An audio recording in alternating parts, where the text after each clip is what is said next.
The neighbor's warning wasn't a joke, though I desperately wish it had been, because now I know the house has already chosen. My wife and I moved into the house in early autumn. It sat at the end of a cul-de-sac, its paint faded and shutters slightly crooked, but it felt like the kind of place where a new chapter could begin. We were newly married, ready to start our lives together, and the price on the home was almost suspiciously low. We brushed it off as a lucky find. On our first evening there, as we unloaded boxes from the car, the woman next door appeared. She was in her late 60s, bundled in a faded sweater with deep lines carved into her face. She introduced herself as Mrs. Keene. Her eyes didn't linger on us for long. They kept drifting to the house behind us. "You two should know," she said quietly. "This house chooses one of you every few years, and none of those people are ever seen again." She said it so calmly, almost conversationally, before shuffling back to her porch and closing the door. My wife and I stood frozen, unsure how to respond. Eventually we laughed it off, chalking it up to eccentricity or maybe even senility. But that night, lying in bed, I couldn't get her words out of my head. The first strange thing happened on our third night. Around 2 a.m., I woke to the sound of footsteps on the stairs. Heavy, deliberate, slow. I thought it was my wife, but when I reached for her, she was beside me, fast asleep. I sat up, listening. The steps stopped outside our bedroom door. Then silence. My chest tightened. I forced myself to get up, fling the door open, only to find the hallway empty. The next morning, I found something that made my blood run cold. On the floor just outside the bedroom door was a single wet footprint, bare, larger than either of ours. I tried to hide it from my wife, wiping it up before she could see, but she started noticing things on her own. Lights flickering, the faint sound of whispers through the vents, a cold draft that seemed to follow her through the house. She asked me once if I'd felt like we were being watched. I lied and told her no. Weeks passed, and the unease grew heavier. Every night, something seemed to happen. Doors clicking shut on their own, windows slamming even when locked. Once, while brushing my teeth, I caught movement in the mirror, a shadow crossing the hallway behind me, even though the lights were off and no one was there. Then came the night my wife woke me in a panic. She said she saw someone standing at the foot of the bed, a tall figure, motionless, just staring. I searched the house top to bottom, finding nothing, but she swore it was real. Her voice shook when she said it. By then, Mrs. Keene's warning no longer felt like the ramblings of an old woman. A few days later, I saw her again outside, tending to her garden. I hesitated, then walked over. "What did you mean?" I asked her. "When you said the house chooses." She didn't look at me, her hands digging into the soil. "It doesn't take both of you," she murmured. "It never does. Only one. Always one. One." I wanted to press her further, but she stood abruptly and went inside, leaving me alone with the sound of rustling leaves and my pounding heart. That night, everything came to a head. My wife and I were in bed when the temperature dropped suddenly, as though every window had been thrown open. I could see my breath in the darkness.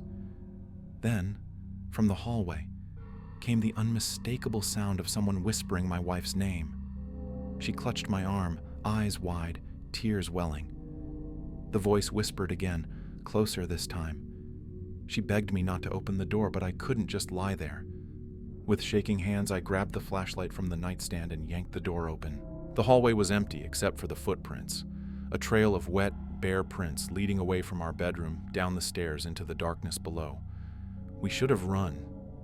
We should have left the house that second. But something compelled us forward like we were being guided. We followed the prints into the living room, where they stopped in front of the wall. Not the door, not a window, just a plain wall. And as we stood there, the wall seemed to pulse, like something behind it was breathing. Then came the whisper again. This time it wasn't calling her name, it was calling mine. The flashlight flickered, then went out completely, leaving us in pitch-black darkness. My wife screamed, and I felt her hand tear away from mine.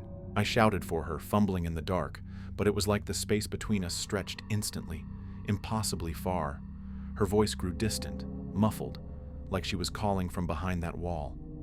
And then, silence. When the lights came back, she was gone. The house was silent, still, as though nothing had happened, though. I tore the place apart, searching every inch, every corner, every crawl space. There was no sign of her, not inside, not outside.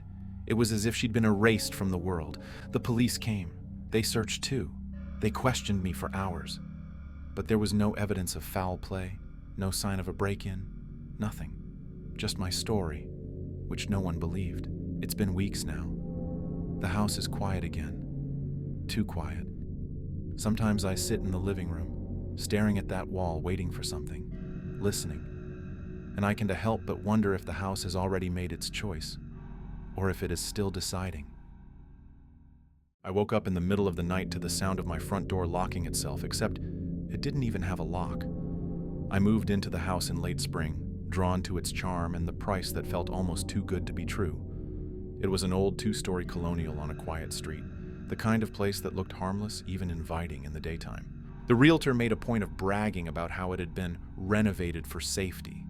Oddly enough, though, every door and window had no locks installed yet. She explained that the previous owner had them removed years ago because he didn't like the feeling of being trapped. It sounded eccentric, but I shrugged it off. For the first couple weeks, nothing seemed unusual. I worked long hours, came home, cooked, and slept. But one night, I jolted awake around 2:30 a.m. to use the bathroom. As I passed the front door, I froze. The knob wouldn't turn. It felt stiff, like something was holding it in place from the other side. I shook it harder, pressing my shoulder against it. Nothing. I moved to the back door. Same thing. The knob spun freely in my hand, but the door wouldn't budge. At first, I assumed the wood had swollen from humidity. Old houses do that. But when I checked the windows, my stomach dropped. Each one opened a few inches, then snapped back shut with a violent force, as though an invisible hand was slamming them closed. I didn't sleep the rest of that night. The next morning, everything worked again. The doors opened easily. The windows slid up without resistance. No explanation. I tried to tell myself it was exhaustion, maybe a trick of my mind. But over the next few nights, the same thing kept happening. Always after midnight, always until dawn. It escalated. One night, I tested it intentionally. Around 11:45, I opened the front door and left it wide. I sat on the couch, staring at it. At 12:03, I watched it slam shut so hard the glass panes rattled. The knob twisted and froze before my eyes, locking me in. I started noticing other things too. Drafts of icy air, even in the middle of June. The faint smell of earth, like damp soil, seeping through the floorboards. And sometimes, while I lay in bed, I'd hear footsteps pacing slowly from the kitchen to the front door, then stopping, waiting, as if someone was checking the exits, just like I had. I stopped inviting people over, partly out of embarrassment, partly out of fear they'd witness what I couldn't explain. But one weekend, my friend Ryan came to help me move in some furniture. He decided to stay the night. I didn't warn him about what I'd been experiencing. Around 1 a.m., I heard him moving around downstairs. Then came the sound of rattling, furious rattling. I rushed down to find him yanking at the back door, panic on his face. "Dude, it's stuck!" he shouted. "What the hell did you do to it?" I didn't answer. I just grabbed his arm and pulled him back. We tried every door, every window, even the garage, all sealed. He cursed under his breath, pacing, before finally turning to me with a look I'll never forget. This place doesn't want us to leave. When the sun rose, the house released us like nothing had happened. Ryan packed up and left immediately, refusing to come back. I thought about leaving too. But moving isn't easy, and part of me wanted to believe there had to be a rational explanation. Something wrong with the foundation, warped wood, faulty construction. I even had a contractor come inspect it during the day. He found nothing. He said my house was structurally sound, even praised it for how well it had been kept. But he wasn't there at night. A week later, something happened that broke me. I woke at 3 a.m. to the sound of my kitchen chairs scraping across the floor. When I crept downstairs, the chairs were all stacked neatly against the back door, blocking it. My heart pounded as I moved them aside, desperate to escape. I grabbed the knob and twisted with all my strength. It was useless. Then just behind me I heard breathing, slow, steady, almost right against my ear. I spun around, but the room was empty. That was the first night I screamed for help until my voice went raw, pounding on the windows, begging for someone to hear me. No one came. I've tried staying at hotels, crashing at friends' places, but every time I return, the same thing happens. I can leave during the day, but once night falls, the house owns me again. It seals me inside like it's waiting for something. Sometimes I wonder if the previous owner didn't remove the locks for freedom, but because locks wouldn't work here anyway. It's 2:57 a.m. as I'm recording this. I'm sitting in my living room, staring at the front door. I've already tried it twice tonight. It won't move, and I can hear the footsteps again, pacing back and forth, stopping at the door, then at the window, then right outside the room where I sit. I don't know how long I'll last here. I just know the house doesn't want me to leave. Every night at 3:11 a.m., the house itself seemed to scream. And no matter how deep we searched, there was nowhere for the voices to come from. We bought the house in late winter, just before the snow melted. It wasn't perfect. Older, a bit drafty, the kind of place that creaked with every step. But it was ours. My wife loved the big living room, and my kids were thrilled to finally have space to run around. For the first few weeks, everything felt normal. Happy, even. The first time it happened, I thought I was dreaming. I woke to a faint, muffled sound, like someone crying far away. The digital clock beside me glowed 3:11 a.m. I listened harder, holding my breath, and realized the sound wasn't outside. It was beneath us. The next night, at the exact same time, it happened again, louder this time. Muffled screams, panicked, desperate, like several people crying out at once. I shook my wife awake. She heard it too. We crept downstairs together, hearts pounding, and stood in the middle of the living room. The sound was clearer there, rising up from under the floorboards, vibrating through the wood beneath our feet. We checked the crawl space the next morning. I expected to find pipes, ducts, maybe even an animal stuck under the house. But when I pried open the access panel, all I saw was solid gray concrete. No open space, no hollow area, just a poured foundation that sealed everything in. That night, we stayed up, determined to catch it again. And sure enough, at 3:11 sharp, the screams began. They weren't just noises anymore. They carried words. Help me. Don't let me die. The voices twisted together, overlapping in a chaos that made my skin crawl. The kids woke up crying in their rooms, terrified, asking why there were people in the house. We lied, told them it was the TV, that it was nothing. But they knew better. Children always do. Days turned into weeks. Every night at the same time, the screams came, filling the living room with a sound that didn't belong in this world. We called the realtor. We called the previous owner. No one gave us answers.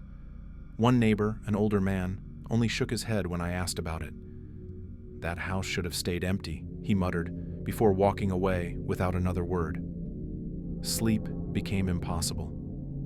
My wife started leaving the house at night, driving aimlessly until morning just so she didn't have to hear it. I couldn't. I stayed, too stubborn, or maybe too scared to leave. One night I pressed my ear to the floor. The wood was ice cold, colder than the air in the room, and beneath the screams, I heard something else. Pounding, fists, as if people were trapped just inches below me, fighting to break free. I rented a drill and hammer from the hardware store. I couldn't take it anymore. That night, when the voices started, I went straight for the living room floor. I drilled into the wood, splinters flying, ignoring my wife's panicked pleas to stop. I just needed to know. The drill bit hit concrete beneath the boards. I kept going, hammering, chipping away until dust filled the room. My kids were crying upstairs. My wife was begging me to stop, but the voices were deafening now, roaring up through the cracks, and I swore I saw the wood itself vibrating under my hands. Then, silence. It stopped. For the first time since we'd moved in, the house was silent at 3:11 a.m. Relief washed over me, shaky and hollow. But as I sat there in the dust, staring at the ruined floor, I realized the silence wasn't natural. It was too sudden, too complete. Like whatever had been screaming all those nights was now listening. That was 3 nights ago. Since then, the screams haven't returned. But last night, at exactly 3:11, something new began. Knocks. 3 slow, deliberate knocks from beneath the floor. Not frantic, not desperate, just steady, patient. And this morning, when I went downstairs, I noticed something I hadn't seen before. The cracks in the wood where I drilled and hammered. They'd widened, not from me, from pressure underneath, as though something was pushing up. It's 2:58 a.m. now as I'm writing this. The house is still, my family asleep upstairs. But I can feel the floor beneath me, faintly trembling, like a pulse. I know the knocking will start again in a few minutes, and I can't shake the feeling that the screams were never meant to keep us away. They were a warning,